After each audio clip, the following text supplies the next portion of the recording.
ربنا ظلمنا أنفسنا وإن لم تغفر لنا وترحمنا لنكونن من الخاسرين ربنا لا تزغ قلوبنا بعد إذ هديتنا وهب لنا من لدنك رحمة إنك أنت الوهاب يا عرش الملك বিস্তীর্ণ জমিনের রব নিশ্চয়ই তুমি অবগত আছো মাওলা আমরা তোমার গুনাহগার গোলামের রব তোমার কোরআনের মাহফিলে বসে তোমার হাবিবের শান বর্ণনার নিমিত্তে মাগুরস্থ দারিয়াপুর বদ্ধপাড়া কবরস্থানের উন্নয়ন কল্পে আয়োজিত আজকের এই তাফসীরুল কোরআন মাহফিলের এই সময়ে কয়েক মর্তবা দরুদ এবং সালাম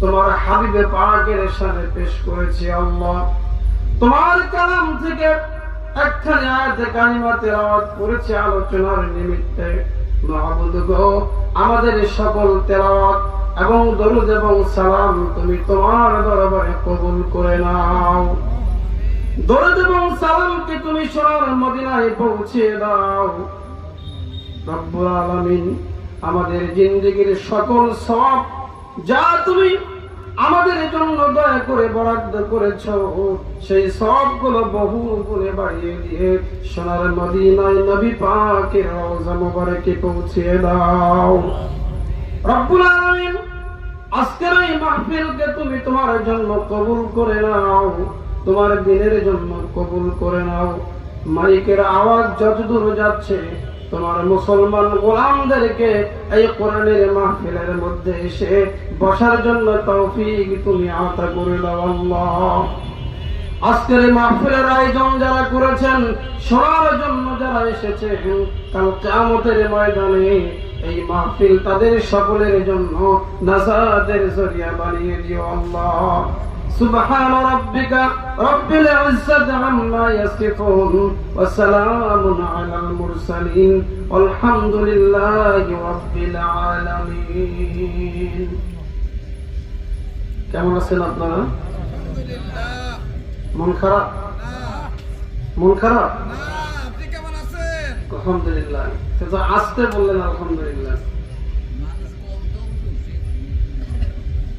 আল্লাহ সুবহানাহু ওয়া তাআলার একটা রেশিও আছে অনুপাত আল্লাহ বলেছেন ইয়াকুম মিনকুম 20 সাবিরুনা ইয়াগলিবু মিয়াতাইন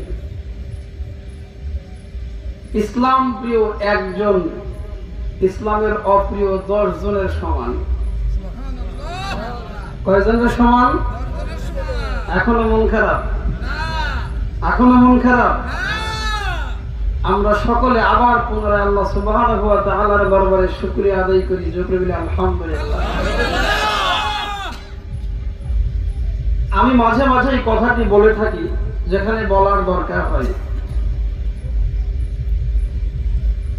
বিশাল তাফসীরুল কোরআন মাহফিলের জন্য কথাটা কিছুটা অপ্রাসঙ্গিক হলেও এখানকার জন্য কথাটা প্রাসঙ্গিক তাই বলছি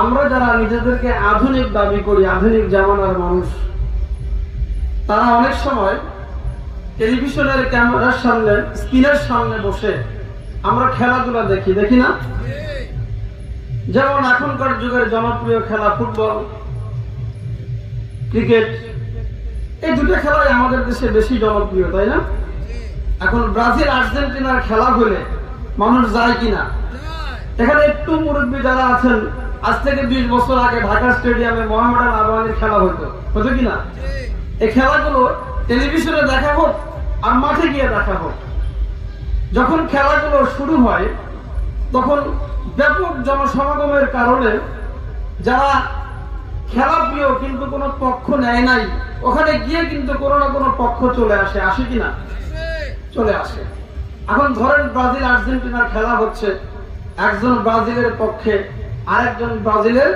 বিপক্ষে মানে কি আর্জেন্টিনার পক্ষে তো আর্জেন্টিনার মেইন খেলোয়াড় কে মেসি তাই না যাই হোক জাস্ট বোঝানোর জন্য এক্সাম্পলটা দিচ্ছি ওদের নাম ওদের আলোচনা করাটা আমাদের উদ্দেশ্য নয়, শেষ করলে বোঝা যাবে আমরা কেন আলোচনাটা করছি। মেসি বল নিয়ে যাচ্ছে, লক্ষ্য ডেস্টিনেশন গোল পোস্ট, তাই না?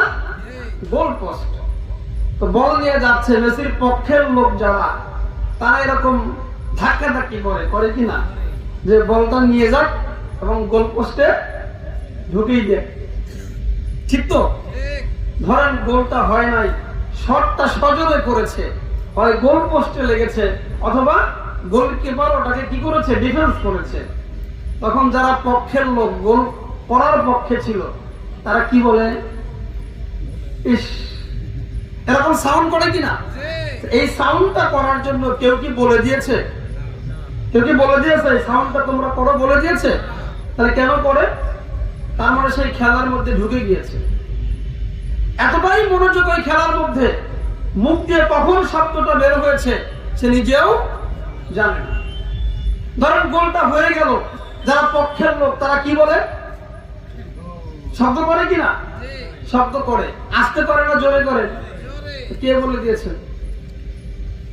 ওইখানে কোন মৌলবী ছিল তাদেরকে বলেছে গোল বলো চিল্লিয়ে? তার মানে সে ভিতরে চলে গিয়েছে, ওটাকে সে ধারণ করেছে। আল্লাহ সুবহানাহু ওয়া তাআলা এমন সত্তা, আপনি আস্তে বললেও শোনেন, জোরে বললেও শোনেন, কিন্তু আস্তে এবং জোরে বলার মধ্যে আপনার পাওনার তারতম্য আছে। আপনার পাওনার কি আছে? তারতম্য আছে। আপনি এমনি এমনি বেখিয়ালে আপনি বলছেন ওই বলা, আর ভিতরে ধারণ করে স্বতঃস্ফূর্ততার সাথে আলহামদুলিল্লাহ বলা, দুই বলার মধ্যে কি আছে? তারতম্য আছে।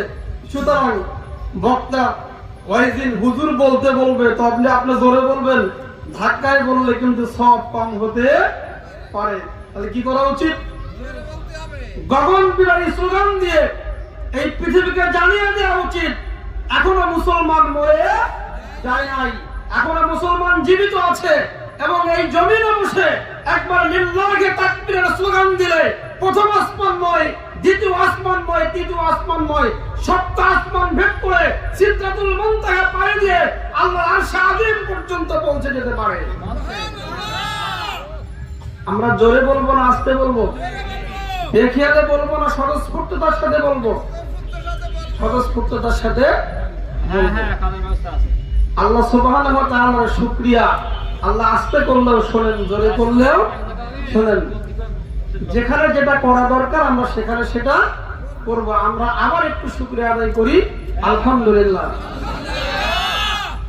লক্ষ কোটি দরুদ এবং সালাম বিশ্ব মানবতার মহান শিক্ষক, বিশ্ব মানবতার মহান নেতা, সর্বকালের সর্বযুগের সর্বশ্রেষ্ঠ মহামানব, সর্বশ্রেষ্ঠ নবী, সর্বশ্রেষ্ঠ রাসূল, সর্বশ্রেষ্ঠ বিচারক, সর্বশ্রেষ্ঠ সমরনায়ক মুহাম্মদুর রাসূলুল্লাহ সাল্লাল্লাহু আলাইহি ওয়াসাল্লামের প্রতি আমরা দরদ ভরা কণ্ঠে আবার তার প্রতি শুকরিয়া স্বরূপ দরুদ পড়ি। সকলে বলি সাল্লাল্লাহু আলাইহি ওয়াসাল্লাম। আমি আরেকটি ছোট্ট গল্প বলবো হাদিস থেকে, দেখে আপনারা গল্প থেকে কোনো শিক্ষা বের করে আমল করতে পারেন কিনা। বলবো, গল্প বলবো। রাসূল আকরাম সাল্লাল্লাহু আলাইহি ওয়াসাল্লামের দরবারে খসরু পারভেজ পারস্য সম্রাটের দূত আসছে দেখার জন্য। তৎকালীন জামানায় রোম এবং পারস্য ছিল আজকে আমেরিকা যেমন শক্তিশালী সুপার পাওয়ার, সেদিন রোম এবং পারস্য ছিল এরকম সুপার পাওয়ার। তাদের কানে খবর যায় যে মক্কায় একজন নবী দাবি করেছেন, তাকে তার জন্মভূমি থেকে বের করে দিয়েছে, সে মদিনায় গিয়ে ছোট্ট একটি ইসলামী সমাজ কায়েম করেছে। সেই সমাজ দিয়ে সে আস্তে আস্তে আস্তে আস্তে নিজের একটি কাঠামো দাঁড় করিয়ে সে তার সমাজকে বিস্তৃত করছে। এই খবর তার কানে যায়, কারণ তখনকার যুগে জাজিরাতুল আরব, আরবের যে আজকের ভূখণ্ড, সেখানে কোনো কেন্দ্রীয় শাসন ব্যবস্থা ছিল না, সেখানে আলাদা আলাদা গোষ্ঠীগত শাসন ব্যবস্থা ছিল, কোনো কেন্দ্রীয় রাষ্ট্রীয় শাসন ব্যবস্থা ছিল না। তো খবর যায় হিরাক্লিয়াসের কাছে খবর দেয় খসরু পারভেজের কাছে যে আপনারা যে বেখিয়াল, আপনাদের পাশেই কিন্তু একটা রাষ্ট্র গড়ে উঠেছে যে আস্তে আস্তে তার আদর্শ দিয়ে সম্প্রসারিত হচ্ছে, আপনারা এখন যদি তাকে টুটি চেপে না ধরেন তাহলে কিন্তু আপনাদের এই জমিন তার পায়ের নিচে চলে যেতে পারে। তো খসরু পারভেজ গোয়েন্দা পাঠালো। কি করলো? গোয়েন্দা পাঠালো। খসরু পারভেজের গোয়েন্দা মদিনায় আসলো, এসে 3 দিন অবস্থান করলো। রাসূল আকরাম সাল্লাল্লাহু আলাইহি ওয়াসাল্লামের দরবার, তার মজলিস পর্যবেক্ষণ করে। আমার কথা কি বুঝতে পারছেন? মজলিস পর্যবেক্ষণ করে ফিরে গিয়েছেন হিরাক্লিয়াসের কাছে, খসরু পারভেজের কাছে রিপোর্ট পেশ করছে, জাহাপনা আমরা তাদের সাথে পারবো না। যেই ব্যক্তিটি নবী দাবি করেছেন তিনি একজন শাসকও বটে, তার যে দরবার দেখে আসলাম, তার লোকেরা যে চমৎকার করে বসে, এই বসাও তো আমরা 12 জন্মে দেখি নাই। একজনের সাথে আর একজন লেগে লেগে এত চমৎকার করে বসে যে বসার পরিবেশটা অনেক সুন্দর। এবং তিনি যখন তার অনুসারীদের সাথে বসে থাকেন, সাহাবায়ে কেরামের সামনে বসে থাকেন, তখন কোন ব্যক্তি তার কথার উপরে কোনো কথা বলে না, কথার উপরে কথা বলে না। আপনারা যারা আসলেন, আচ্ছা বলেন তো, আল্লাহ সুবহানাহু ওয়া তাআলা জান্নাত দিলেন, জান্নাতের সিস্টেম হবে, জান্নাতের লিফটে আল্লাহ তুলে দিয়ে বলবেন তেলাওয়াত করার উঠে যাও। তো যারা আমলদার হাফেজ তারা তেলাওয়াত করে চলে যাবে একদম টপ ফ্লোরে। তা আমরা যারা কুরআন সূরা ইন্না আতাইনার সূরা মুখস্থ করে সারা জীবন নামাজ পড়েছি, সব মিলে তো দরজায় বসে পড়বো, ঠিক কিনা? তা আমরা সবগুলো মানুষ যে মাহফিলের ঢুকে দরজায় বসে পড়লাম, আশেপাশে জায়গা আছে, এই জায়গাগুলো ভরে একটু মাহফিলকে আমরা সৌন্দর্যমণ্ডিত করবো না? আমরা একটু আল্লাহর জিকির করি আর বসাটা সুন্দর করি। লা ইলাহা ইল্লাল্লাহ, লা ইলাহা ইল্লাল্লাহ, লা ইলাহা ইল্লাল্লাহ, লা ইলাহা ইল্লাল্লাহ।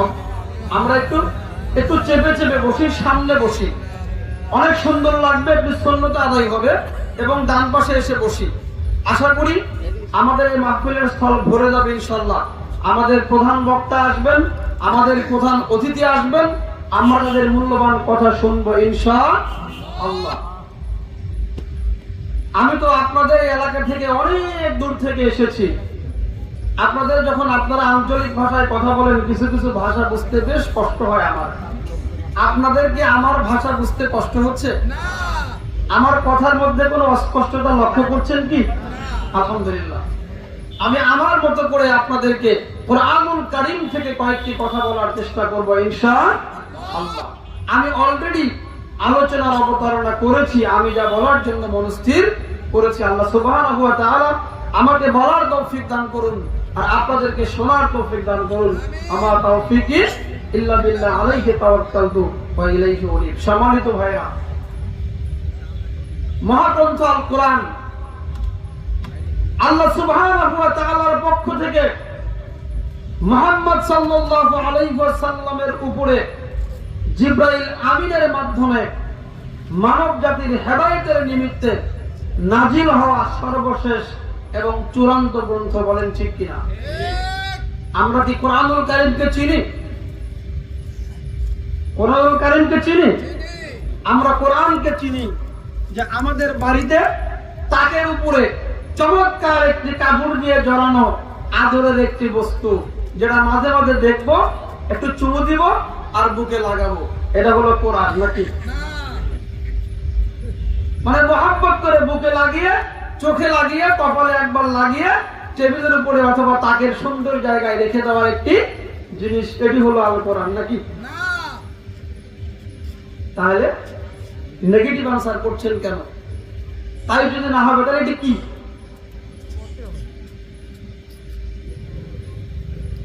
আমি আপনাদের সামনে কুরআনুল কারীমের 114টি সূরার মধ্যে তৃতীয়তম সূরা আল ইমরানের 85 নম্বর আয়াত তেলাওয়াত করেছি। আমাদের কিন্তু একটা কোরআনের ক্লাস হচ্ছে। কি হচ্ছে? ক্লাস হচ্ছে। কোরআনুল কারীম সম্পর্কে একটি তথ্য যদি মুহাম্মদের সাথে আমরা বাড়ি নিয়ে যেতে পারি, কাল কঠিন কিয়ামতের ময়দানে এটি আমাদের জন্য নাজাতের কারণ হতে পারে। ইতিমধ্যেই কয়টি তথ্য দিয়েছি। কোরআনুল কারীম আল্লাহ সুবহানাহু ওয়া তাআলার পক্ষ থেকে মুহাম্মদ সাল্লাল্লাহু আলাইহি ওয়াসাল্লামের উপরে জিবরাইল আমিনের মাধ্যমে আমাদের জন্য, মানব জাতির জন্য হেদায়েতের চূড়ান্ত এবং সর্বশেষ গ্রন্থ। এটা একটি তথ্য। কোরআনুল কারীমের সূরা সংখ্যা কতটি? 114টি। কতটি? 114টি সূরার মধ্যে তৃতীয় সূরা আল ইমরানের 85 নম্বর আয়াত আমি আপনাদের সামনে তেলাওয়াত করেছি। এই সূরার আয়াত সংখ্যা 200, রুকু সংখ্যা 20। এতটুকু কি মনে থাকবে যে আল ইমরান কোরআনুল কারীমের তৃতীয়তম সূরা, আয়াত সংখ্যা 200, রুকু সংখ্যা 20। সূরাটি মদিনায় নাযিল হয়েছে। এই সূরার 85তম আয়াত আমি আপনাদের সামনে তেলাওয়াত করেছি। আসুন আমরা এই আয়াত থেকে কিছু মেসেজ আজকে নিব। যদি আমল করার কিছু থাকে আমল করব ইনশাআল্লাহ। যদি আমল করার কিছু না থাকে এটাকে ধারণ করার দরকার নেই। আমি আপনাদেরকে একটু আবার আহ্বান জানাচ্ছি, যারা বাম পাশে একটু বেশি বসেছেন সামনে আসেন, একটু আলোচনা করে স্বাচ্ছন্দ্য বোধ করা যাবে। প্লিজ আমি আপনাদের রিকোয়েস্ট করছি, একটু এই পাশে যারা বসেছেন, যারা জুয়ান আছেন আর কি, একটু ওঠে না। আল্লাহ রাব্বুল আলামিন কোরআনুল কারীম রাসূল আকরাম সাল্লাল্লাহু আলাইহি ওয়াসাল্লামের উপরে নাযিলের আগে আল্লাহ রাসূল সাল্লাল্লাহু আলাইহি ওয়াসাল্লাম নবী ছিলেন। আমরা কিছুদিন পূর্বে সোশ্যাল মিডিয়াতে এটি নিয়ে একটি বিতর্ক দেখেছি, আল্লাহ রাসূল কখন থেকে নবী ছিলেন। রাসূল আকরাম সাল্লাল্লাহু আলাইহি ওয়াসাল্লাম কোরআন আসার আগেও নবী ছিলেন, কোরআন আসার পরেও তিনি নবী। পার্থক্য হলো কোরআন আসার আগে তার উপরে নবুয়তের দায়িত্ব ছিল না, কিন্তু কোরআন আসার পরে তার উপরে নবুয়তের গুরু দায়িত্ব অর্পিত হয় কোরআন আসার মাধ্যমে।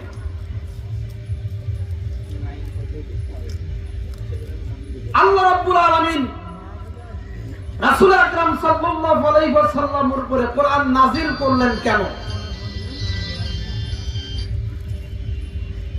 আল্লাহ সুবহানাহু ওয়া তাআলা ইচ্ছে করলে সকল মানুষকে হালকা সাউন্ড দিয়ে হেদায়েতের পথে নিয়ে আসতে পারতেন কিনা? কোন নবী রাসূল দরকার নাই। আল্লাহ আমনে আমনে সব মানুষের জেহেন চেঞ্জ করে দিয়েছেন, এটা হতে পারতো কিনা? কিন্তু আল্লাহ রাব্বুল আলামিন নবী পাঠালেন। এটি আল্লাহর একটি হিকমত। এটি আল্লাহ সুবহানাহু ওয়া তাআলার কি হিকমত?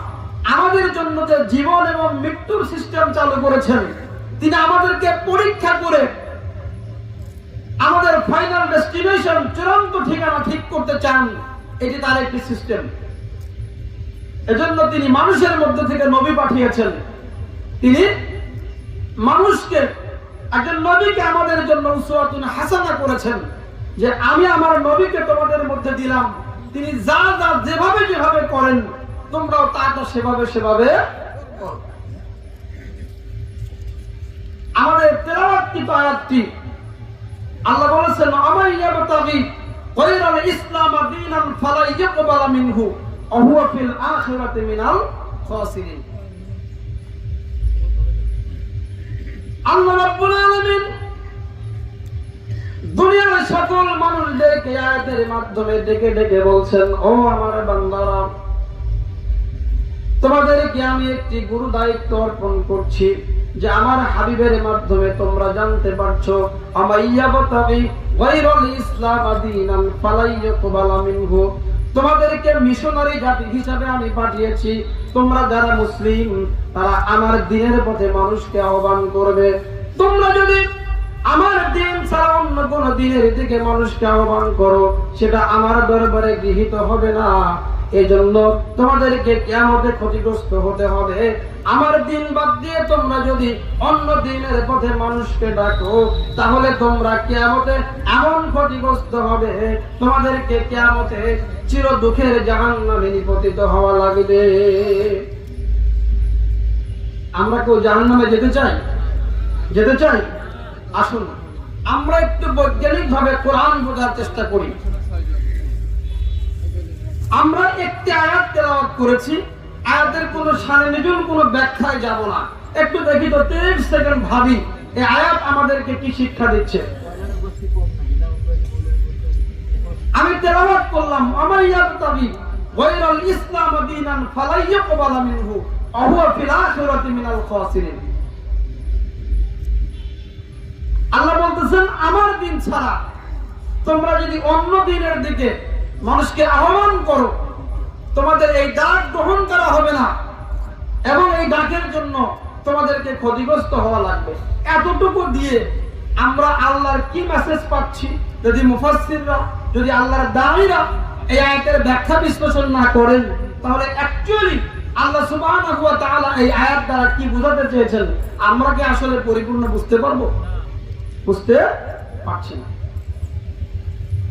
অথচ এই আয়াতের মধ্যে আল্লাহ রাব্বুল আলামিন আমাদেরকে যে পজিটিভ মেসেজ দিয়েছেন সেটি আমাদের জন্য যেমন সুখকর, এই আয়াতের মধ্যে আল্লাহ সুবহানাহু ওয়া তাআলা আমাদের জন্য যে হুঙ্কার দিয়েছেন, যে থ্রেট দিয়েছেন, সেটি আমাদের জন্য অত্যন্ত ভীতিকর। এই মেসেজটা আমাদের জানা দরকার কিনা? জানা দরকার কিনা? আসুন আমরা একটু ভেঙে ভেঙে জিনিসটা জানি। আল্লাহ সুবহানাহু ওয়া তাআলা তার এই আদর্শকে, ইসলামকে দ্বীন বলেছেন। কি বলেছেন? দ্বীন। ইসলাম কোন প্রচলিত ধর্মের মতো নয়। প্রচলিত ধর্ম সনাতন ধর্ম, প্রচলিত ধর্ম খ্রিস্টান ধর্ম, বৌদ্ধ ধর্ম, জুইস যারা, ইহুদি যারা, তাদের ধর্ম প্রচলিত ধর্ম। কি তারা তাদের ব্যক্তিগত জীবনে পরিবারের সদস্যদের সাথে নিজের মন মস্তিষ্ক প্রসূত আচরণ করে, এখানে ধর্মকে তারা টেনে আনে না। তারা তাদের সামাজিক জীবনে প্রতিবেশীর সঙ্গে নিজের মন মস্তিষ্ক প্রসূত আচরণ করে, তারা ধর্মের দ্বারা ধারে না। তারা তাদের প্রফেশনাল লাইফে, পেশাগত জীবনে, হোক সে ব্যবসায়ী, হোক সে চাকরিজীবী, তারা সেখানে নিজের মন মস্তিষ্ক প্রসূত আচরণ করে, ব্যবহার করে, সেখানে ধর্মের ধারে তারা ধারে না। তারা তাদের রাষ্ট্রীয় জীবনে নিজের যেমন ইচ্ছা তেমন আইন বানায়, নিজের যেমন ইচ্ছা তেমন আইন বাতিল করে, এখানে ধর্মের কোনো ধার তারা ধারে না। ধর্ম বলতে তারা বুঝায়, যাই কিছু করি না কেন, সারা সপ্তাহ আমাদের কাজ দ্বারা যা হবে, নেকি হলে, সব হলে তো হলো, যদি কোনো গুনাহ টুনা হয় তাহলে উইকেন্ড ডেতে, তারা তাদের ভাষায় হলিডে বলে, হলিডেতে আমরা আমাদের উপাসনালয়ে যাব, ঈশ্বরকে ডাকবো, সব মাফ হয়ে যাবে। এর নাম হলো প্রচলিত ধর্ম। আপনি বলেন ইসলাম কি এমন ধর্ম? ইসলাম কি এমন ধর্ম? ইসলাম কোন এমন ধর্মের নাম নয়। ইসলাম হলো কমপ্লিট কোড অফ লাইফ। আল্লাহ রাব্বুল আলামিন তার নবীর উপরে বিজয় হজের ভাষণের সময় নাজিল করে দিলেন, আল ইয়াউমা আকমালতু লাকুম দীনুকুম ওয়া আতমামতু আলাইকুম নি'মাতি ওয়া রাদিতু লাকুমুল ইসলাম দীনা। যে আয়াতটি আপনাদের সামনে তেলাওয়াত করা হলো, এই আয়াতটি নিয়ে ইহুদি পণ্ডিতরা সাহাবায়ে কেরামকে বলতে শুরু করলো, এতদিনে আমরা তোমাদের কাছে পরাস্ত হয়ে গেলাম, কারণ আমরা তো মানি তোমাদের নবীর উপরে যা আসছে সেটা আল্লাহর বাণী, কিন্তু আমরা এতদিন এই বাণীকে তাওরাত এবং জবুরের চাইতে শ্রেষ্ঠ মনে করতাম না। আজকে একটি মাত্র আয়াত নাযিল হয়ে গেল, যে আয়াতটি যদি আমাদের কাছে আসতো আমরা চির জীবনের জন্য আমাদেরকে শ্রেষ্ঠ মনে করতাম, কিন্তু একটি আয়াত দিয়ে আল্লাহ তোমাদেরকে শ্রেষ্ঠ জাতি হিসেবে পরিগণিত করে দিলে। একটা আয়াত, এই আয়াতের মধ্যে আল্লাহ বলেছেন তোমাদের জন্য ইসলামকে আজকে দিনে দ্বীন হিসেবে পরিপূর্ণ করে দেওয়া হলো।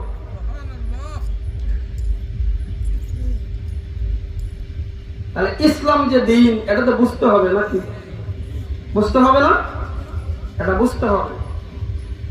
এখানে যারা উপস্থিত হয়েছেন, আমি বিশ্বাস করি সকলে এই দ্বীনকে মনে প্রাণে ভালোবাসেন। কথা ঠিক কিনা? এটাও আপনারা চিন্তা করেন। কেউ কেউ স্লোগানে বলতেছিলেন আল কোরআনের আলো সংসদে জ্বালো, বলতেছিলেন কিনা? আমি আপনাদের একটা নেগেটিভ কথা বলে নেই, আল কোরআন সংসদ পর্যন্ত নিয়ে যাব। আল্লাহ সুবহানাহু ওয়া তাআলার অশেষ রহমতে আল কোরআন সংসদে গেল, সংসদ দিয়ে কোরআনের আইনও পাশ হলো, চালু হলো, সে আইন প্রতিষ্ঠিত হলো।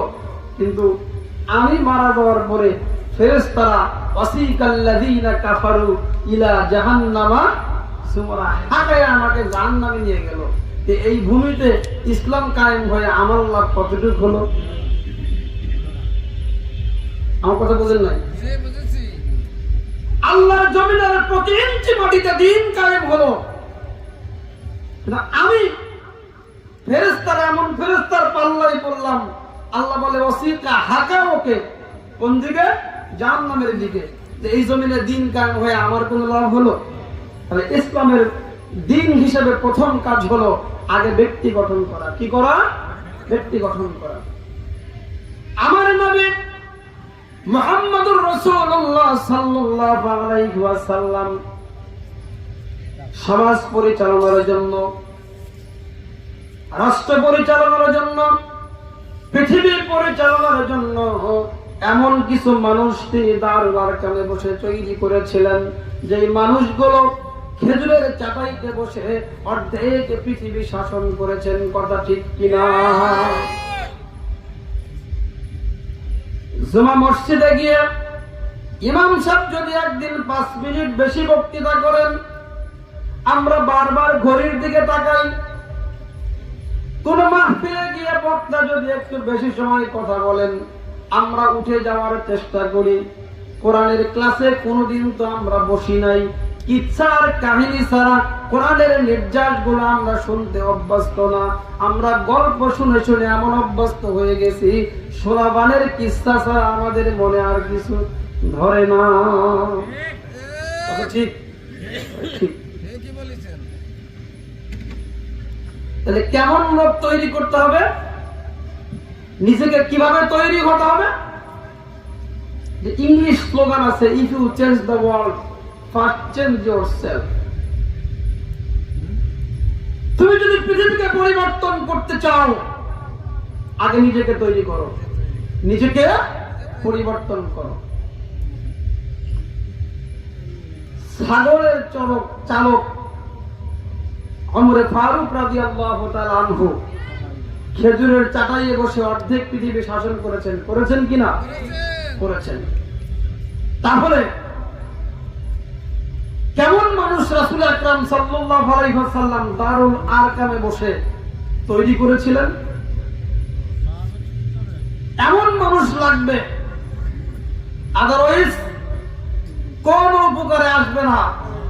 কোরআন সংসদে যাক, সেক্রেটারিয়েটে যাক, আর সুপ্রিম কোর্টে যাক, যদি কলিজার মধ্যে কোরআন ধারণ করে সে অনুযায়ী আমল করতে না পারি, কোনো লাভ নেই। আসলে একটু আত্মবিশ্লেষণ করি, আমরা কোথায় আছি? কোরআনুল কারীমকে ধারণ কতটুকু করলাম এটা বোঝার জন্য নিজেকে একটু বাটখারার উপরে দাঁড় করিয়ে দেই। আপনি মনে মনে ভাবেন, আপনার সন্তান কারো সাথে গন্ডগোল করেছে, কোনো অন্যায় করেছে, আপনি বিচারের মুখোমুখি হলেন, অনেক বেশি অপমানিত হবেন। আপনি বিচারের মুখোমুখি হলেন, আপনাকে অনেক টাকা জরিমানা গুনতে হবে। আপনি বিচারের মুখোমুখি হলে অনেক বেশি শাস্তি আপনাকে ভোগ করতে হবে। এখন আপনি এই বিচারে নিজেকে সেভ করার জন্য, এই বিচারে আপনি নিজেকে বাঁচানোর জন্য এমন পথ অবলম্বন করলেন, যেই পথ অবলম্বন করে দুনিয়ার বিচার থেকে আপনি বাঁচার চেষ্টা করলেন। এখানে আপনি কোন রকমের কোরআনের ধার ধারলেন না। তাহলে আপনি কোরআনকে কতটুকু ধারণ করলেন?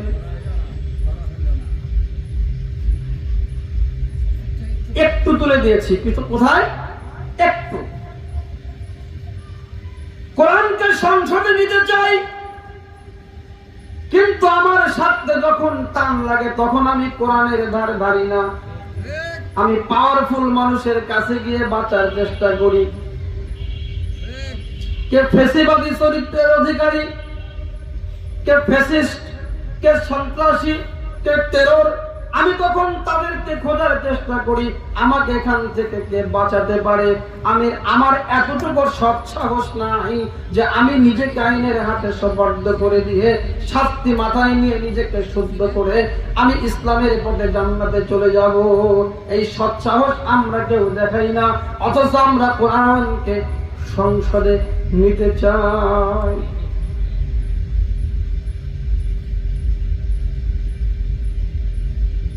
আবু বকর রাদিয়াল্লাহু তাআলা আনহু শাসক ছিলেন। রাসূল আকরাম সাল্লাল্লাহু আলাইহি ওয়াসাল্লামকে সবচাইতে বেশি অনুসরণ করতেন। হুজুর আকরাম সাল্লাল্লাহু আলাইহি ওয়াসাল্লামের উপরে যখন মেরাজ সংগঠিত হয়, তিনি যে রাত্রে মেরাজ সংগঠিত হয় তিনি মক্কার বাইরে ছিলেন। তিনি যখন সকালবেলা মেরাজের খবর দিলেন, মক্কার টক অফ দ্য মক্কায় পরিণত হলো। তোমরা শুনছো নাকি আব্দুল্লাহর ছেলে মুহাম্মদ সাল্লাল্লাহু আলাইহি ওয়াসাল্লাম যে নবুয়ত দাবি করেছে সে নাকি মেরাজে গিয়েছিল। আমরা তো মেরাজ শব্দের অর্থ বুঝি না।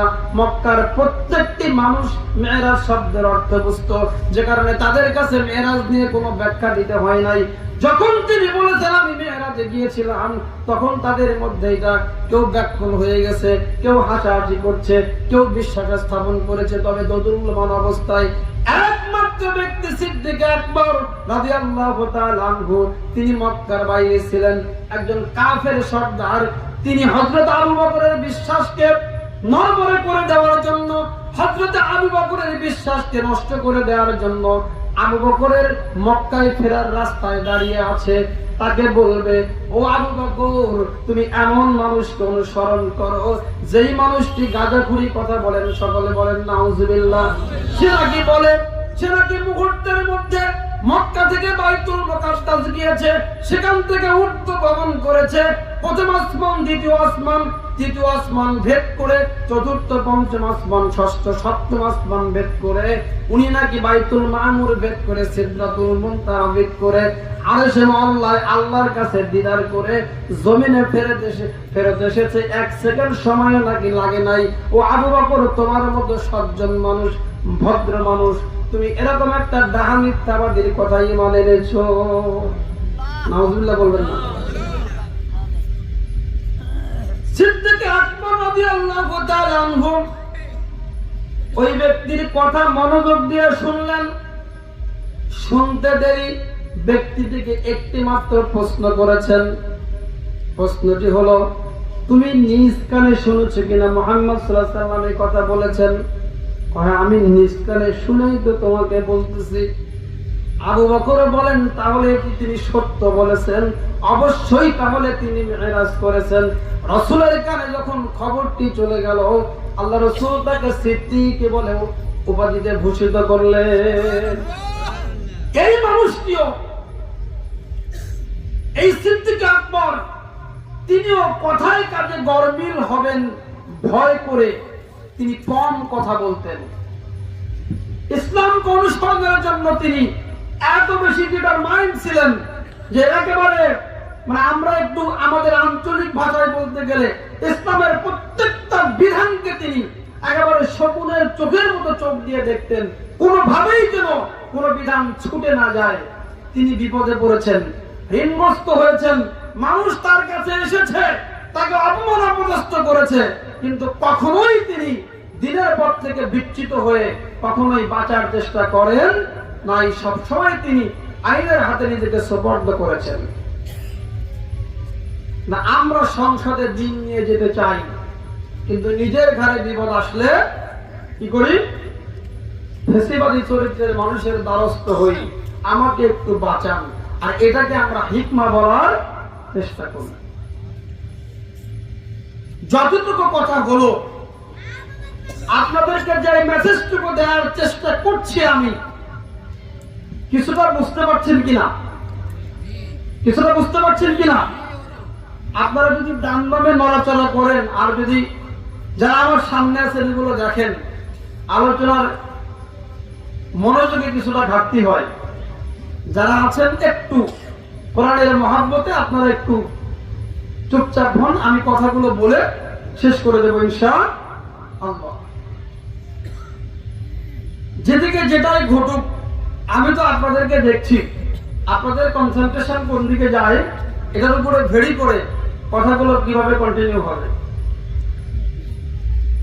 যেটা বলছিলাম, আল্লাহ বললেন আমাইয়াবতাগি গায়রাল ইসলাম দীনান ফালা ইউকবালা মিনহু।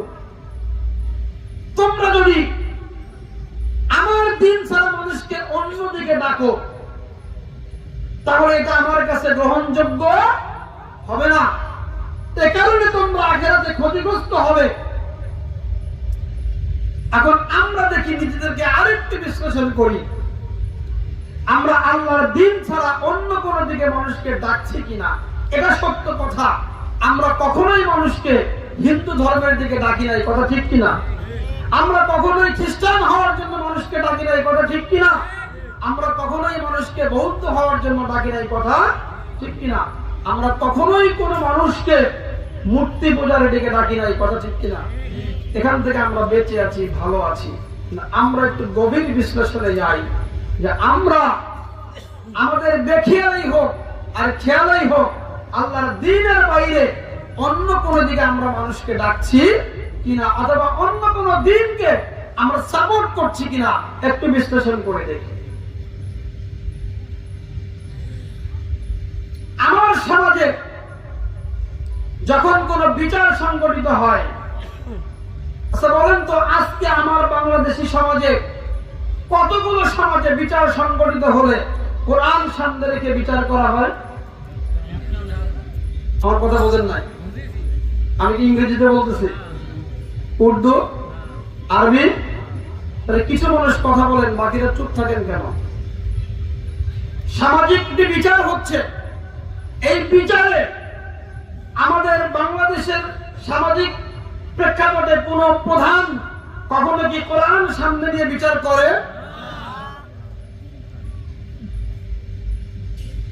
কথা ঠিক তো? আমরা কিন্তু একটু আগে প্রমাণ করেছি আমরা ভালো। আমরা কাউকে মূর্তি পূজার দিকে ডাকি না, আমরা কাউকে খ্রিস্টান হওয়ার জন্য ডাকি না, আমরা কাউকে বৌদ্ধ হওয়ার জন্য ডাকি না, আমরা কাউকে ইহুদি হওয়ার জন্য ডাকি না। এই দিক থেকে আলহামদুলিল্লাহ আমরা ভালো আছি, কথা ঠিক কিনা। আল্লাহ বললেন মুসলমানদেরকে উদ্দেশ্য করে, আমাইয়াবতাগি গায়রাল ইসলাম দীনান ফালা ইউকবালা মিনহু ওয়া হুয়া ফিল আখিরাতি মিনাল খাসিরিন। কথাটি তিনি কোন মুশরিককে উদ্দেশ্য করে বলেননি, কথাটি দুই শ্রেণীর মানুষকে উদ্দেশ্য করে বলেছেন। এক শ্রেণী হলো মুসলমান, আর এক শ্রেণী হলো আহলে কিতাব, যারা খ্রিস্টান এবং ইহুদি। আমরা একটু নিজেদেরকে বিশ্লেষণ করছি, আমরা কি অন্য কোন আদর্শের দিকে মানুষকে ডাকছি কিনা।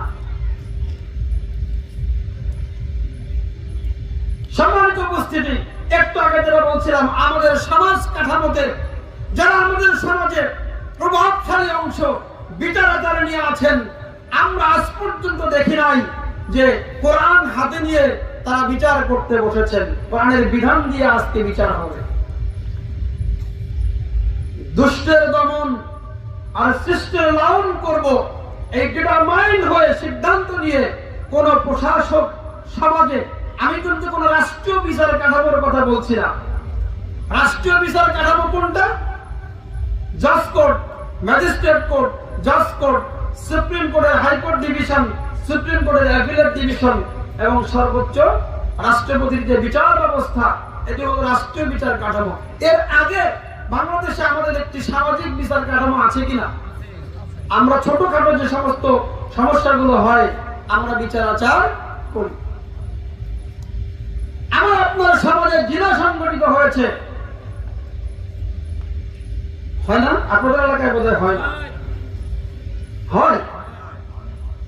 কোন সমাজে জিনা সংগঠিত হলে আমরা অনেক সময় সামাজিক বিচারে বসি কিনা? বসে কি করি? এদিক সেদিক করে, কেউ ডান পকেটে, কেউ বাম পকেটে, কেউ ডান হাতে, কেউ দিনের আলোয়, কেউ রাতের অন্ধকারে কিছু লেনদেন হয়, হয় কিনা? হয়ে আমরা ধামা চাপা দেওয়ার চেষ্টা করি। এই বিচার কোরআনের কোন পাতায় আছে আপনি আমাকে বলেন? তাহলে সমাজে এই বিচার যারা প্রতিষ্ঠিত রেখেছে, আমরা তাদেরকে সাপোর্ট করছি কিনা বলেন? এই বিচার যারা প্রতিষ্ঠিত রেখেছে, আমরা এই শাসক শ্রেণীকে, সামাজিক এই শাসক গোষ্ঠীকে সাপোর্ট করছি কিনা? এই শাসক শ্রেণীকে আমরা সাপোর্ট করে যাচ্ছি। সুতরাং আমরা ইসলামী দ্বীনের বাইরে, জীবন ব্যবস্থার বাইরে অন্য জীবন ব্যবস্থার দিকে মানুষকে ডাকছি। কেননা তারা ডাকলে আমরা তাদের পিছনে গিয়ে তাদের দল বাড়ি করে আমরা তাদেরকে শক্তিশালী করছি বলেই এই বিচার ব্যবস্থা এখনো সমাজে চালু আছে।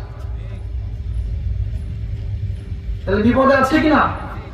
কোরআন বহির্ভূত বিচার হলে, ন্যায় বিচার, পরিপন্থী বিচার হলে আমরা কি সামাজিক ভাবে সংঘবদ্ধ হয়ে তাদেরকে রুখে দাঁড়াতে পারি না। সুতরাং আমাদের সাপোর্ট ইসলামী দ্বীনের বিপরীতে চলে গিয়েছে। আমরা কিন্তু এখনো কোরআনকে, দ্বীনকে সংসদে নিয়েছি কি? নেই। কোথায় আছি? সমাজে আছি। সমাজ থেকে আরেকটু পিছনে আসি। রাষ্ট্রের সবচাইতে ছোট্ট ইউনিটকে পরিবার বলা হয়। পরিবারে কারা বাস করে? পরিবারের একজন কর্তা আছেন, যিনি সাধারণত বাবা। পরিবারের একজন কর্ত্রী আছেন, যিনি সাধারণত মা। ছেলে, সন্তান, ভাই বোন মিলে আমাদের একটি পরিবার।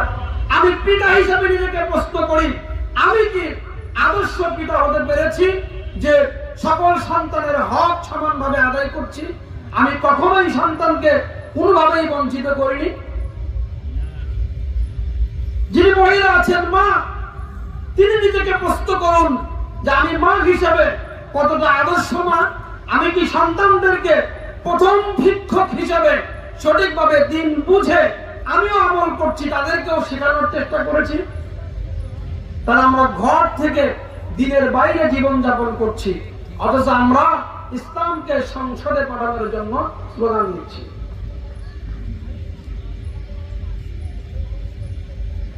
আমার আলোচনা কি একটু কঠিন হয়ে যাচ্ছে? কঠিন হয়ে যাচ্ছে? আসলে আগে ব্যক্তি গঠন করতে হবে, আগে নিজেকে গঠন করতে হবে।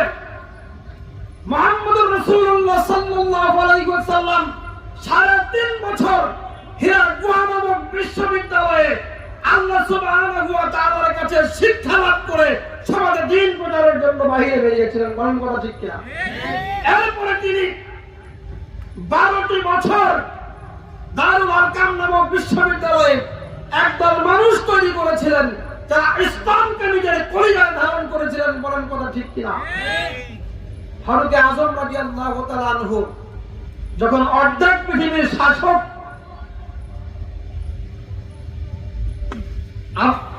ফারুক আজম ওমর ফারুক রাদিয়াল্লাহু তাআলা আনহু, তার জন্ম কোথায়? কোথায় জন্ম? তিনি যখন শাসক, তখন তিনি কোথায় বাস করতেন? মদিনায়। তার জন্ম মক্কায়, যখন তিনি শাসক কোথায় বাস করতেন? মদিনায়। তিনি মদিনা থেকে মক্কায় হজ করতে আসতেছিলেন। কথাটা মনোযোগ দিয়ে শোনেন। হজ করতে আসতেছিলেন, তিনি মক্কার প্রান্তরে একটি মাঠ অতিক্রম করছিলেন। এই মাঠটা দেখে তার ছোট্ট জীবনের একটা স্মৃতি মনে পড়ে গেল। ওমর ফারুক রাদিয়াল্লাহু তাআলা আনহুর বাবার নাম ছিল খাত্তাব। ফারুক আজম ওমর যেমন তেজস্বী মানুষ ছিলেন, রাগী মানুষ ছিলেন, তার বাবা অনুরূপ ছিলেন। তিনি ওই প্রান্তর পাড়ি দেওয়ার সময় নিজে নিজে সদক্তি করছেন, স্বভক্তি, নিজের সাথে নিজে কথা বলছেন। এই সেই প্রান্তর, এই সেই মাঠ, যেই মাঠের ভিতর দিয়ে উটের পিঠে আরোহিত ওমর যখন ছাগল চড়াতো, ছাগলগুলো যখন সারাদিন চড়িয়ে সন্ধ্যাবেলায় যখন ছাগলগুলো বাড়িতে নিয়ে যাওয়া হতো, খাত্তাব তখন ছাগলগুলোকে দেখতে আসতো। ছাগলগুলোর পেট না ভরলে খাত্তাব তার পুত্রাই ওমরকে এমন পিটানি দিত, তার পিঠ রক্তাক্ত হয়ে যেত। কথাটা এই জন্য বললাম, সেই ওমর মসজিদে নববীর খেজুর চাটাইয়ে বসে অর্ধেকটা পৃথিবী শাসন করেছেন। এই ওমর শিক্ষা গ্রহণ করেছিলেন দারুল আরকাম নামক বিশ্ববিদ্যালয়ে। তাহলে প্রথমে ব্যক্তি গঠন করেছিলেন, তারপরে আমরা সংসদে গিয়েছেন। কথা ঠিক কিনা? কথা ঠিক যদি হয় তাহলে আমরা আমাদেরকে কিভাবে গঠন করব? আদৌ কোরআন সংসদে যাওয়ার প্রয়োজন আছে কিনা, এজন্য আমি এই আয়াতের অবতারণা করেছি। আমরা ইসলামের বাইরে অন্য কোন দ্বীনের দিকে মানুষকে ডাকছি কিনা। দিন দুই প্রকার, ইসলামের বাইরে দিন আছে কয় প্রকার? দুই প্রকার। এক প্রকার ধর্মীয় দিন, আরেক প্রকার হলো আধুনিক জাহিলিয়াত, আধুনিক দিন। ধর্মীয় দিনের কথা বলেছি, ধর্ম, বুদ্ধ ধর্ম, খ্রিস্টান ধর্ম, ইহুদি ধর্ম, হিন্দু ধর্ম। আল্লাহ আমাদেরকে এখান থেকে বাঁচিয়ে রেখেছেন, কিন্তু যেই জায়গায় আমরা বাঁচতে পারছি না ওই জায়গায় আমি আসার চেষ্টা করছি। কোন জায়গা থেকে বাঁচতে পারছি না? এখানে এডুকেটেড যারা আছেন, আজ থেকে 50 বছর আগে ফিরে যান।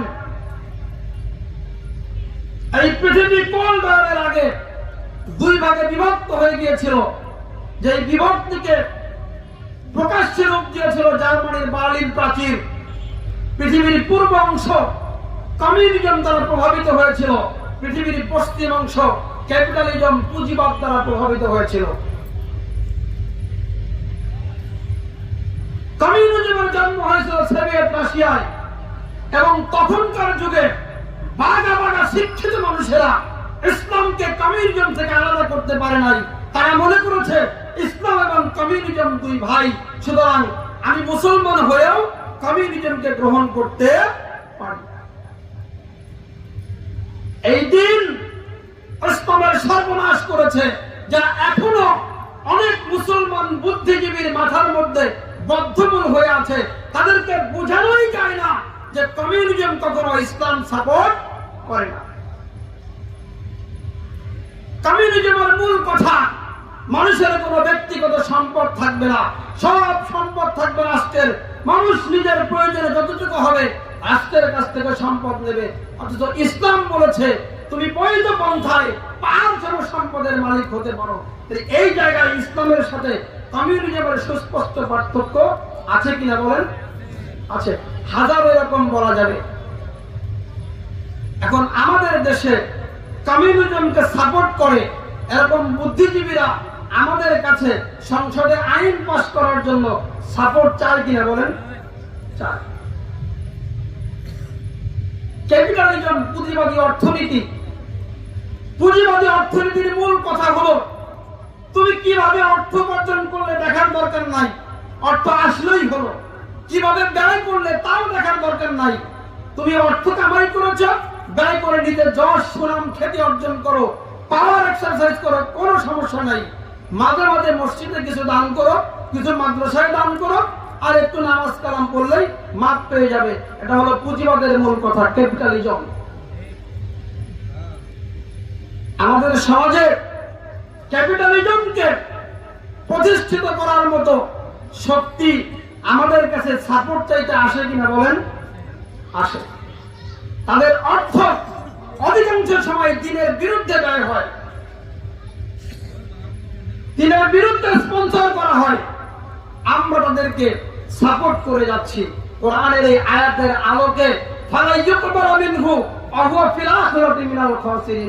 আমাদের কর্মকাণ্ড যদি ওই দিকে যায়, তাহলে আমরা প্রকাশ্যে না হলেও না বুঝে আমরা আমাদের কাজ দ্বারা আমরা দিনের বাইরের আদর্শের দিকে মানুষকে আহ্বান করছি। এটি বুঝতে হবে। আদারওয়াইজ নামাজ কালাম সব পড়ছি, যারা সংসদের মদ বিরোধী আইন পাস করতে চায় না, মদের আইন পাস করে মদের লাইসেন্স দেয়, যারা এখনো প্রস্টিটিউশনের লাইসেন্স দেয়, আমরা তাদেরকে সাপোর্ট করে সংসদে যদি পাঠাই, তাহলে কখনোই ইসলামের পক্ষের লোক আমি হতে পারি না। কিন্তু তার আগে আমাকে বুঝতে হবে আমার পরিবারের মধ্যে ইসলাম কতটুকু আছে। সম্মানিত উপস্থিতি, আমি আগেই বলেছি, রাসূল আকরাম সাল্লাল্লাহু আলাইহি ওয়াসাল্লামের জীবন থেকে যদি আমি গল্প বলি ভালো লাগবে, সাহাবায়ে কেরামের জীবন থেকে গল্প বললেও ভালো লাগবে। কোরআন থেকে তাফসীর করলে একটু খারাপ লাগে অনেকেরই। কেন? এটা নিজের গায়ের দিকে আসে। কোন দিকে আসে? গায়ের দিকে আসে। কিন্তু আসলে আমাদের এই জিন্দেগি কি শেষ কথা? এরপরে আরো একটি জীবন আছে। আল্লাহ বলছেন কাইফা তাকফুরুনা বিল্লাহি ওয়া কুনতুম আমওয়াতান ফাআহইয়াকুম সুম্মা ইউমীতুকুম সুম্মা ইহয়িকুম সুম্মা ইলাইহি তুরজাউন। ও মানুষ, তোমরা কিভাবে আমার দ্বীনের সাথে কুফরি করতে পারো? কিভাবে আমার দ্বীনকে অস্বীকার করতে পারো? কিভাবে তোমরা আমার দ্বীন থেকে বিস্মিত হতে পারো? অথচ তোমরা একদিন মৃত ছিলে। হাল আতা আলাল ইনসান হিয়ুম মিনাদ দাহরি লাম ইয়াকুন শাইয়্যাম মাযকুরা। তুমি পৃথিবীতে উল্লেখ করার মতো কিছুই ছিলে না। আমি তোমাকে আশরাফুল মাখলুকাত করেছি, ফাহিয়াকুম তোমাকে জীবন দিয়েছি, সুম্মা ইউমীতুকুম তোমাকে আবার আমি নিয়ে যাব, সুম্মা ইহয়িকুম তোমাকে আবার জীবন দেওয়া হবে, সুম্মা ইলাইহি তুরজাউন তোমাকে আমার কাছে চূড়ান্ত হিসাবের জন্য আসতে হবে। সেদিন কি করবে? তোমার আজকের যে তাকাব্বুরি, তোমার আজকের যে ক্ষমতা, আজকের যে পাওয়ার, সেদিন কোনো কাজ করবে না। আল্লাহ সুবহানাহু ওয়া তাআলা সেদিন সম্পর্কে কোরআনে বলেছেন ইয়াউমা লা তামলিকু নাফসুন লিনাফসিন শাইয়্যা ওয়াল আমরু ইয়াউমাইযিন লিল্লাহ। আল্লাহ বলেন, রব্বুল আলামিন বলেন, এমন একটি ময়দান সেদিন আমি কায়েম করব, এমন ভীতিপদ অবস্থা সেদিন আমি কায়েম করব, যেদিন ইয়াউমা লা তামলিকু নাফসুন লিনাফসিন শাইয়্যা, এক প্রাণ, এক মানুষ, এক বন্ধু আর এক বন্ধুর কোনো কাজে আসবে না। এবং সেদিন আল্লাহ সুবহানাহু ওয়া তাআলার ঘোষণা ছাড়া কারো কোনো ওকালতি করার সুযোগ থাকবে না। আমার রাসূল ওকালতি করবেন না, আমাদের মতো মুসলমানদের জন্য করবেন কিনা সন্দেহ আছে।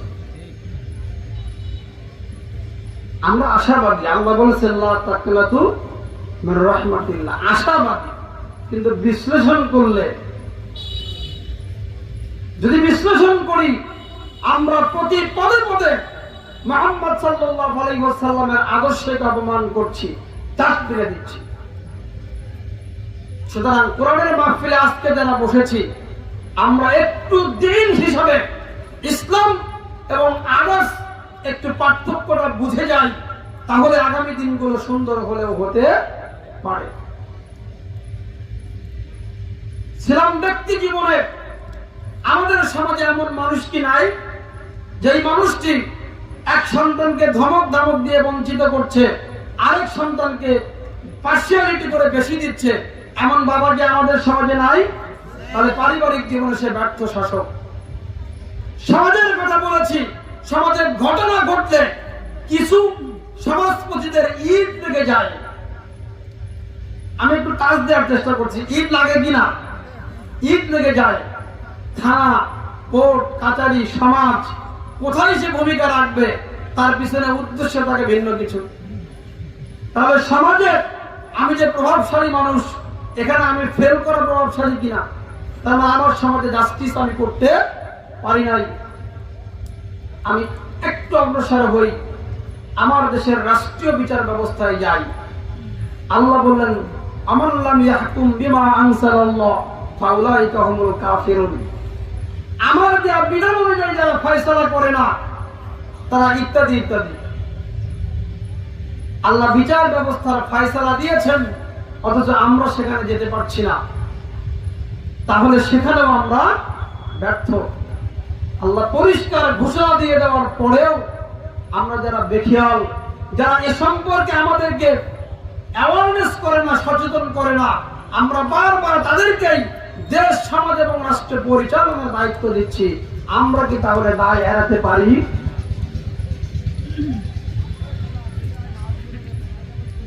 আমরা আমাদের সন্তানদেরকে স্কুলে পড়তে দিচ্ছি, মাদ্রাসায় পড়তে দিচ্ছি, বিশ্ববিদ্যালয়ে পড়াচ্ছি, মুক্ততে পড়াচ্ছি।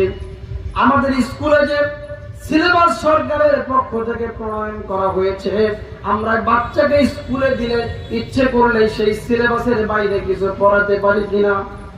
পারি। বাচ্চার সিলেবাসে আছে হাট্টিমা টিম টিম, আছে না? কথা বলেন না কেন?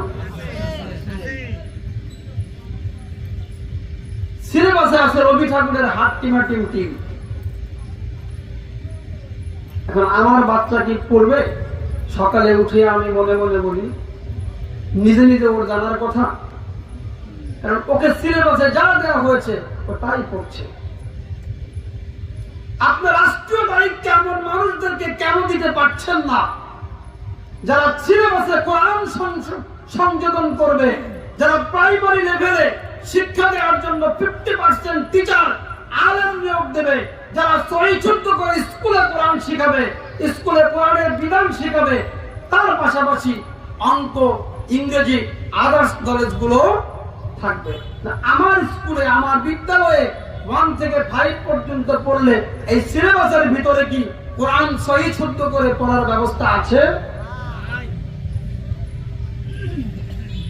যাদেরকে আমরা বারবার আইন প্রণয়নের জন্য পাঠাচ্ছি তারা এই জায়গায় যোগ্যতার পরিচয় দিতে পারেন নাই।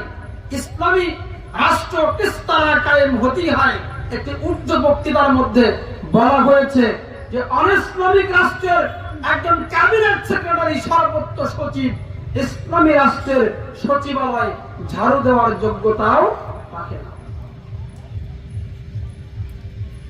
আমার অভিজ্ঞতা থেকে আমি আপনাদেরকে একটি কথা বলি, আমি খুব আশ্চর্য হয়েছিলাম। আমাদের দেশে ছোটবেলায় আমরা একটি গল্প শুনেছি, রাসূল সাল্লাল্লাহু আলাইহি ওয়াসাল্লামের 2 সন্তান মেয়ে কুলসুম এবং ফাতেমা। শুনেছিলেন না? আমরা ছোটবেলায় গল্প শুনেছি। ফাতেমা গরিব ছিল, কুলসুম বড় লোক ছিল। কুলসুমের বাড়িতে বিশাল অনুষ্ঠান, রান্না করা হয়েছে, ফাতেমাকে দাওয়াত দেয় নাই। শুনেছি কিনা? তো কুলসুম মানুষকে খাবার দেবে, পাতিল উল্টা করে দেখে, ঢাকনা তুলে দেখে, সব খাবার ছাই হয়ে গেছে। শুনেছি না আমরা? সব খাবার কি হয়েছে? ছাই হয়েছে। কেন ছাই হলো? রাসূল সাল্লাল্লাহু আলাইহি ওয়াসাল্লামের কাছে গিয়েছে, আল্লাহ রাসূল বলেছেন তুমি তো আমার গরিব ফাতেমাকে অবজ্ঞা করেছো, যে কারণে এটা ছাই হয়েছে। ফাতেমাকে দাওয়াত দিয়েছে, নিয়ে এসেছে, ফাতেমা ফু দিয়েছে, সব খাবার আমার কি হয়ে গেছে? ভালো হয়ে গেছে। এই গল্প শুনেছি, আপনারা শোনেন নাই? মুরব্বী যারা আছেন শোনার কথা। এটা কি সত্য গল্প? সত্য? একেবারে গাঁজাখুরি মিথ্যা গল্প। এই গল্প খুব স্বাভাবিক বিবেকে ইসলাম সম্পর্কে যাদের ন্যূনতম সঠিক ধারণা আছে তারাও বলবে এই গল্পটা কি গাঁজাখুরি গল্প। অথচ আমি একবার ঢাকা থেকে আমার শাহজাদপুরে আসতেছিলাম, আমার পাশের সিটে বসা সিরাজগঞ্জের একজন এমপি ছিলেন, সাবেক এমপি, আমাদের কথিত পল্লী বন্ধু এরশাদ সাহেবের সময়ে উনি এমপি ছিলেন। আমার পাশের সিটে বসে উনি আসতেছেন, তা আমার সাথে কথা হচ্ছে, আমি মাদ্রাসায় পড়ছি, এই কথা শুনে উনি আমার একটু নেগলেক্ট করলেন। আমাদের জেনারেল এডুকেটেড ভাইয়েরা, আমরা যারা মাদ্রাসায় পড়েছি, একসময় ছিল, এখন অবশ্য এটা মনে হয় নাই আর কি, ছাত্র জীবনে তো আর নাই, তো এই জন্য বুঝতে পারি না, একটু নেগলেক্ট করলেন। এই বেচারা খুব গর্ব সহকারে বলছেন বাংলাদেশের সংসদে যেদিন আইন পাস হয় ইসলাম রাষ্ট্র ধর্ম, আমি সেই সংসদের মেম্বার ছিলাম। উনি গর্ব সহকারে বললেন, আমি ওনাকে থ্যাঙ্কস জানালাম, ধন্যবাদ জানালাম, কিন্তু উনি অবাক করে দিয়ে এই গল্প আমার কাছে বলতেছে যে আচ্ছা বলেন তো, নবীর বিটিরা যদি এরকম হয় তাহলে আমরা ভালো হবো কেমনে? দেশের আইন প্রণয়ন করছে সুপ্রিম কোর্টের একজন সিনিয়র অ্যাডভোকেট, তখন তিনি সিরাজগঞ্জের সুনামধন্য একটি প্রতিষ্ঠানের প্রিন্সিপাল, পাশাপাশি তিনি সুপ্রিম কোর্টে প্র্যাকটিস করে থাকেন, বহুত গুণে গুণান্বিত একজন সাবেক সংসদ সদস্য। ইসলাম সম্পর্কে তার জ্ঞান যদি হয় এত গরিব, তিনি কেমন করে রাষ্ট্র কাঠামো ইসলাম নিয়ে আসার জন্য ভূমিকা পালন করবেন? কথা বলেন নাই? তিনি গাঁজাখুরি গল্পকে ইসলামের সঠিক গল্প মনে করছেন। তার মানে সে প্রাতিষ্ঠানিক ভাবেও কখনো ইসলামের শিক্ষা পায় নাই, পারিবারিক ভাবেও পায় না। তাহলে একদম জিরো থেকে আমার সন্তানকে প্রাতিষ্ঠানিক শিক্ষা দেওয়ার শুরু থেকে দিন কায়েম হবে, দিন শিখবে, এমন জ্ঞানান্বিত মানুষদেরকে সংসদে পাঠাতে হবে। তবেই আমি আপনি ভূমিকা রাখতে পারলাম দিনের পথে।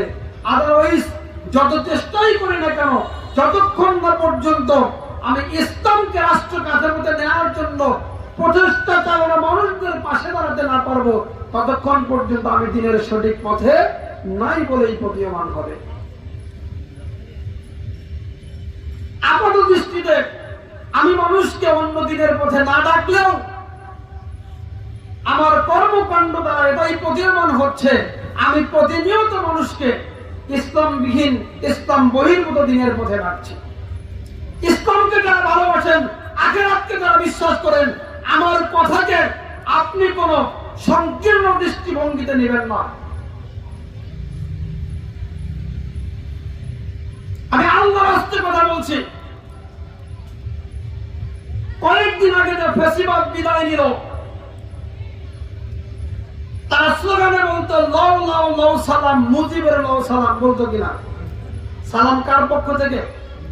সালামুন কাওলাম, তারপরে কি মির রাব্বির রহিম। সালাম কার পক্ষ থেকে?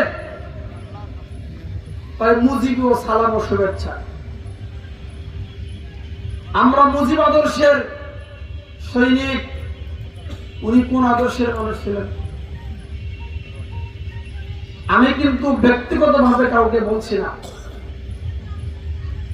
আমরা যারা জাতীয়তাবাদী চেতনায় বিশ্বাস করছি, আমরা মরহুম শহীদ রাষ্ট্রপতি জিয়াউর রহমানের আদর্শের কথা বলছি।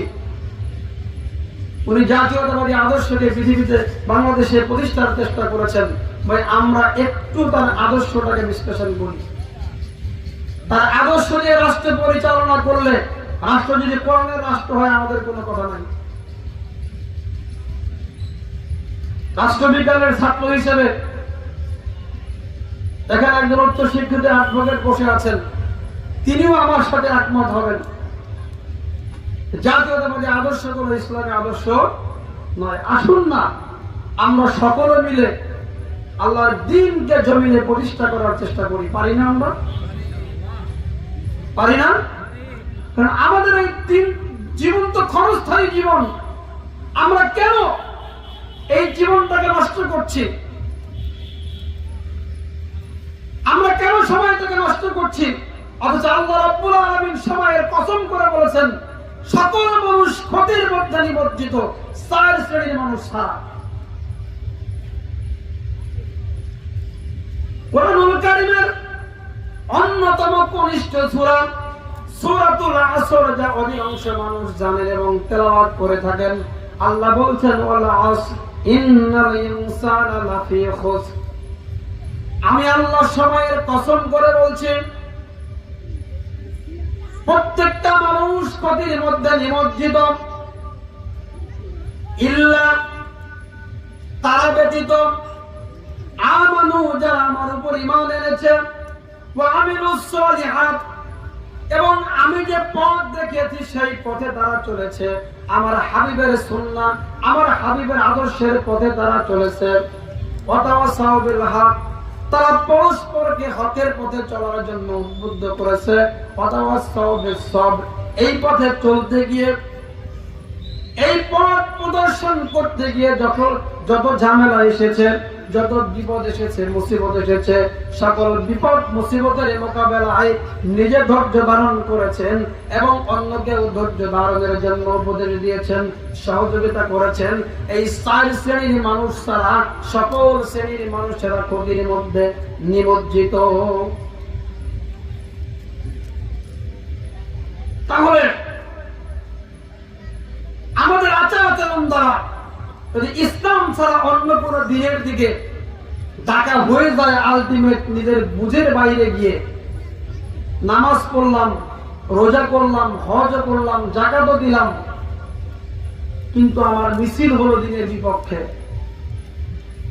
আল্লাহ সুবহানাহু ওয়া তাআলা কিয়ামতের ময়দানে 5টি প্রশ্নের উত্তর না দেওয়া পর্যন্ত আদম সন্তানকে এক চুল পরিমাণ নড়তে দেবেন না।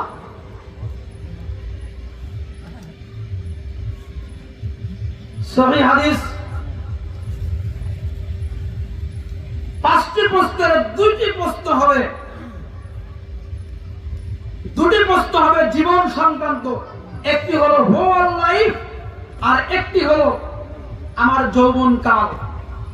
আচ্ছা আপনি বলেন তো, আমি যে এই মিছিলে গিয়ে স্লোগান দিয়েছিলাম জালো জালো, বলি না আমরা, এই যে ন্যানো সেকেন্ড ব্যয় করেছি, আমার আমল নামায় এই সেকেন্ডটি সওয়াবের খাতায় লেখা হবে না গুনার খাতায় লেখা হবে? বোঝা যায়, বোঝা যায় না? আমি একজন মানুষের ক্ষতি করার জন্য একটি দলের সাথে মিলে শক্তি সঞ্চয় করে রাতের অন্ধকারে আমি যে পরিকল্পনা করেছি, আমার ওই পরিকল্পনা বৈঠকটুকুন যে সময়টা গিয়েছে, ওই সময়টা আমল নামার কোন জায়গায় লেখা হবে? আপনি মনে করছেন আমি তো ফজর নামাজ পড়বো, সালাতুল ইশা আদায় করেছি, মাঝখানের সময়টুকুন আপনি যা করেছেন এই সময়টুকুন আপনার আমল নামার কোন জায়গায় দায় হবে? আপনি একজন ডক্টর, আপনার কাছে পেশেন্ট গিয়েছে, কোন পরীক্ষা নিরীক্ষার দরকার নাই, অথচ আপনি প্রেসক্রিপশনে লিখে দিয়েছেন টেস্ট লাগবে 4টা। আপনি যে টেস্টের জন্য বুদ্ধি করে লিখলেন 5 মিনিট, আপনার এই পরিকল্পনা এই লেখার 5 মিনিট সময় আপনার আমল নামার কোন জায়গায় লেখা হবে? আপনি একজন প্রকৌশলী ইঞ্জিনিয়ার, আপনি রাস্তার প্ল্যান করেছেন, প্ল্যান করতে গিয়া লাগবে 3 কোটি টাকা, আপনি প্ল্যানের মধ্যে ঢুকিয়েছেন 5 কোটি টাকা, যেন মিনিমাম 3 কোটি টাকা মারা যায়। আপনার এই যে সময়টা, এই যে কুপরিকল্পনার সময়টা আমল নামার কোন জায়গায় লেখা হবে? প্রত্যেকটা মুহূর্ত আমার জীবনের অংশ কিনা? আল্লাহ যখন কিয়ামতের ময়দানে জীবনের প্রত্যেকটা মুহূর্তের হিসাব চাইবেন, আমার এই কুপরিকল্পনার সময়গুলো আমলনামা প্রদর্শিত হবে না? প্রদর্শিত হবে না? আল্লাহ সুবহানাহু ওয়া তাআলা বলেছেন, ইকরা কিতাবাকা কাফা বিনাফসিকা আল-ইয়াওমা আলাইকা হাসিবা। কিয়ামতের এই কঠিন ময়দানে প্রত্যেকটা মানুষের সামনে তার নিজের আমলনামা দিয়ে নির্দেশ করা হবে, ইকরা, আমলনামা পড়ো। কাফা বিনাফসিকা আল-ইয়াওমা আলাইকা হাসিবা, আজকে তোমার আমলনামা পড়ার জন্য তুমি নিজেই যথেষ্ট। আমলনামা আল্লাহ হাতে দেবেন, দিয়ে বলবেন পড়ো, কমান্ড করবেন। ইম্পারেটিভ সেন্টেন্স ব্যবহার করেছেন আল্লাহ। ফেরেশতা লাগবে না, নিজের আমলনামা নিজেকে পড়তে হবে। আমলনামা পড়ে বলবে, এমন আশ্চর্যজনক কিতাব, রাতের অন্ধকারে কেউ জানতো না। অমুক মেয়ের ঘরে যাওয়ার জন্য নিজে নিজে প্ল্যান করেছিলাম, সেটাও লেখা আছে। অমুককে কবে আমি মারবো, কবে তাকে আমি দুনিয়া থেকে বিদায় করব, সেই প্ল্যান করেছিলাম, কেউ জানে না, সেটাও লেখা আছে। কেমন আশ্চর্যজনক কিতাব! সুতরাং আমাদের হুঁশিয়ার হওয়া উচিত। ইসলাম কোন গতানুগতিক ধর্মের নাম নয়, ইসলাম একটি পূর্ণাঙ্গ জীবন বিধানের নাম। এই জীবনে ভালো বাবা হওয়ার জন্য যেমন চমৎকার নির্দেশনা আছে, এই জীবনে ভালো সন্তান হওয়ার জন্য যেমন চমৎকার নির্দেশনা আছে, এই জীবনে ভালো সমাজপতি হওয়ার জন্য এই ব্যবস্থায় যেমন চমৎকার নির্দেশনা আছে, এই ব্যবস্থার মধ্যে ভালো এমপি হওয়ার জন্য তেমন নির্দেশনা আছে, ভালো প্রধান শিক্ষক হওয়ার জন্য নির্দেশনা আছে, ভালো ব্যাংকার হওয়ার জন্য নির্দেশনা আছে, ভালো জাজ হওয়ার জন্য নির্দেশনা আছে, ভালো সেনা অফিসার হওয়ার জন্য নির্দেশনা আছে। কিন্তু আমরা সকল জায়গা থেকে ইসলামকে বিদায় করে দিয়ে, কোরআনকে বিদায় করে দিয়ে ব্রিটিশদের প্রণীত আইন দ্বারা রাষ্ট্র কাঠামো পরিচালনা করছি। আর খ্রিস্টানিজম হিন্দুদের মতো, ইহুদিদের মতো ইসলামকে মসজিদের মধ্যে সীমাবদ্ধ করে দিয়ে সে নিজেদেরকে খাঁটি মুসলমান দাবি করছি। আল্লাহ বলছেন, ফালা ইউকবালা মিনহু, তোমাদের এই কর্মকাণ্ড আমার কাছে গ্রহণযোগ্য হবে না। আমার কাছে তোমার কর্মকাণ্ড গ্রহণযোগ্য করতে হলে আমার দ্বীনকে কমপ্লিটলি মানতে হবে। আল্লাহ তাআলা নবী ইব্রাহিমকে বললেন আসলিম, ও ইব্রাহিম তুমি আমার কাছে অনুগত হও। বিনা বাধ্যবায় আনকন্ডিশনালি ইব্রাহিম আলাইহিস সালাম বললেন আসলামতু লিরাব্বিল আলামিন, আমি নিজেকে সুপর্দ করে দিলাম যিনি বিশ্বজাহানের রব, সেই রব্বুল আলামিনের প্রতি নিজেকে আমি সুপর্দ করে দিলাম। আমি যখন আল্লাহর কাছে নিজেকে সুপর্দ করে দিয়েছি, তখন আমার মন মস্তিষ্ক প্রসূত কোনো চিন্তা, কোনো আইন, কোনো কাজ আমার দ্বারা হতে পারে না। আমার দ্বারা যদি কোনো মন মস্তিষ্ক প্রসূত কাজ হয়ে যায়, তাহলে আমি ইসলামকে কমপ্লিটলি মানতে পারি না।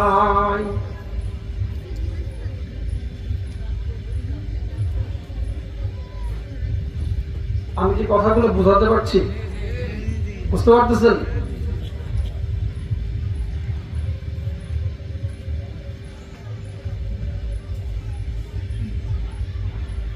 আমাকে আনলিমিটেড টাইম বলতে বলা হয়েছিল, আমি সেভাবেই বলতেছিলাম। এখন আমাকে কনক্লুশনে আসতে হবে। প্রধানমন্ত্রী আসছেন, চলে আসবেন। আমাদের সম্মানিত বিসিপতি, ওনার সাথে যদিও আমার ইতিপূর্বে দেখা হয়েছেন, কিন্তু বহুদিন আগের কথা তো আমি প্রথমে বুঝতে পারিনি। যাই হোক, আমি আমার যে আলোচনায় ছিলাম, আমি আলোচনা কনক্লুশনের দিকে আসছি, উপসংহারে আসছি। আমার কথার মূল কথা ছিল, ইসলামকে যদি ধারণ করতে চাই, আমার প্রত্যেকটা মুহূর্তের কর্মকাণ্ডকে বিশ্লেষণ করতে হবে। আমি পরিবারের সদস্য হিসাবে পরিবার চালাতে গিয়ে আমার দ্বারা অনইসলামিক কোনো পরিচালনা হচ্ছে কিনা, আমি যদি সমাজপতি হয়ে থাকি, সমাজ চালাতে গিয়ে আমার দ্বারা কোনো অনইসলামিক কর্মকাণ্ড পরিচালিত হচ্ছে কিনা, আমি যদি রাষ্ট্রের অংশ হয়ে থাকি, তাহলে রাষ্ট্রীয় কাজ করতে গিয়ে আমার দ্বারা কোরআন ইসলাম বহির্ভূত কোনো কর্মকাণ্ড পরিচালিত হচ্ছে কিনা, ব্যক্তি জীবন, সামাজিক জীবন, পারিবারিক জীবন, রাষ্ট্রীয় জীবন, আন্তর্জাতিক জীবনের প্রত্যেকটি কথা কোরআনুল কারীমের মধ্যে খুলে খুলে আল্লাহ বলেছেন। সব জায়গায় যখন কোরআন আছে, সুতরাং না জানলে আমাকে জানার চেষ্টা করতে হবে। আমি যদি মনে করি এখন আমার সময় নাই, তাহলে আমার ভবিষ্যৎ প্রজন্ম আলটিমেট তাদের সিলেবাসের মধ্যে দিয়ে কোরআন জানতে পারে, এমন ভাবে আমাদেরকে এমন কাজ যারা করে, এমন আইন প্রণয়ন যারা করে, তাদেরকে ওই সংসদে পাঠানোর জন্য আমার সময়, শ্রম, মেধা সকল কিছু বিনিয়োগ করতে হবে। আমি কথা বুঝাতে পারিনি, আমি সর্বশেষে চলে আসছি। আমাদের আলটিমেট জীবন থেকে যখন আমরা চলে যাব, আমাদেরকে কোথায় রেখে আসবে? কোথায় রেখে আসবে? কবরে।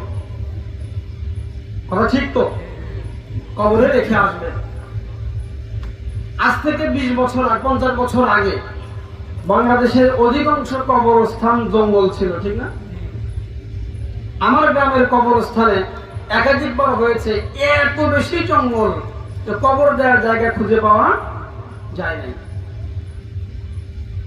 আজকে কিন্তু বাংলাদেশের অধিকাংশ কবরস্থান ঝকঝক করে, সেখানে চমৎকার লাইটিং আছে। দেখেন, আমি অন্য বক্তাদের মতো সুর করে আপনাদের কাছ থেকে টাকা চাইবো না, আপনারা বুঝতে পারছেন আমি একটু কালেকশনের দিকে যাচ্ছি। বিবেককে প্রশ্ন করেন, তারপরে যদি প্রয়োজন মনে হয় কবরস্থানের জন্য দান করবেন করবেন, যদি মনে করেন না দরকার নাই তাহলে করেন না। একসময় কবরস্থান ছিল শিয়াল। আমাদের এলাকায় একটি পশু আছে, গাওরা বলি আমরা, বুঝছেন কিনা, মানে বাংলায় বললাম আর কি। এরপরে সাপ, বিচ্ছু, এগুলোর জন্য নিরাপদ জায়গা ছিল কিনা বলেন? ছিল। আজকে এখন আপনি যদি কবরস্থানে যান, আমরা দেখেছি ছোটবেলায় কবরস্থানে মিনহা খলাকনাকুম মাটি দিয়ে হাত ধোয়ার কোনো ব্যবস্থা ছিল না, হাত ঝাড়তাম, কথা ঠিক কিনা? কোনো ব্যক্তি অজু ছাড়া কবরস্থানে চলে গেলে অজুর কোনো ব্যবস্থা কবরস্থানে থাকতো না, ছিল কি এরকম? আজকে কিন্তু বাংলাদেশে অনেক কবরস্থানে আপনি দেখবেন যে চমৎকার জানাজার জায়গা হয়েছে, চমৎকার পয় নিষ্কাশনের ব্যবস্থা হয়েছে, অজুখানা হয়েছে, অজু করার ব্যবস্থা হয়েছে। আবার বৃষ্টি বাদলের সময় যেন জানাজার চমৎকার জায়গায় করা যায় এমন টিন শেড হয়েছে, ঘর হয়েছে, আছে কিনা?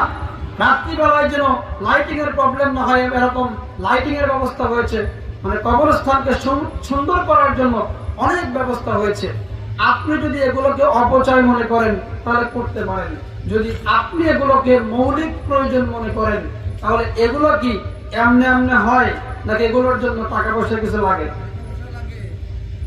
এখানে একজন ব্যক্তি আছেন কথা বলে আমার কান পর্যন্ত আসে, বাকিরা আমি বোঝেন না নাকি আসলে আমাকে পছন্দ করতেছেন আমি বুঝতেছি না। এগুলো যদি আপনি মৌলিক প্রয়োজন মনে করেন তাহলে উত্তর দেন, এগুলো কি এমনি এমনি হবে নাকি এগুলো করতে টাকা পয়সা কিছু লাগে? অবশ্যই লাগে।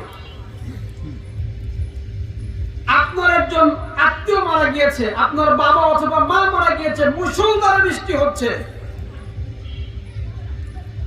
আপনার কবরস্থানে জানাজার জায়গা নেই।